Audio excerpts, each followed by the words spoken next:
et en Corse essentiellement. Pendant des années, les Moudjahidines du peuple ont été mis au banc des nations et en particulier des États-Unis qui considéraient cette organisation comme un groupe terroriste. Les autorités américaines ont décidé de les retirer de la liste noire. Les Moudjahidines du peuple, dont le siège international est à Paris, luttent contre le pouvoir en place en Iran et ils espèrent maintenant avoir une influence politique plus importante. Les explications avec Luc Laguin-Boucher. Un simple feuillet qui met un terme à 15 ans d'opprobre.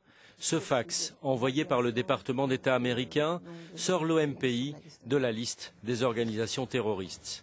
Mai 1997, Mohamed Khatami est élu président en Iran.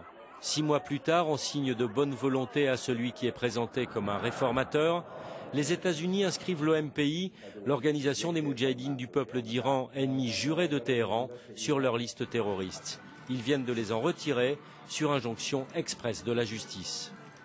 Désormais, la résistance iranienne peut concentrer sur les objectifs du peuple iranien, c'est-à-dire le renversement du régime de Mollah et aussi pour l'avenir, pour l'Iran libre et démocratique.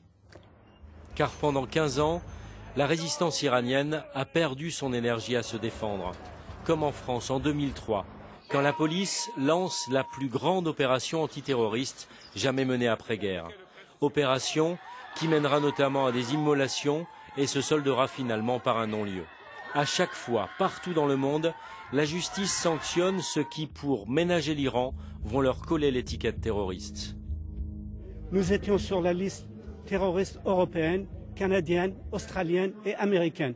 Et aujourd'hui, grâce à notre ténacité, nous sommes sortis de toutes ces listes et enfin, nous pouvons, tête haute, battre l'arbitraire dans notre pays. Je pense que les pays occidentaux ne peuvent pas arrêter le régime de Mollah. La seule solution est un changement démocratique par le peuple iranien et sa résistance organisée. Ce changement, la résistance iranienne va désormais pouvoir s'y consacrer à 100%.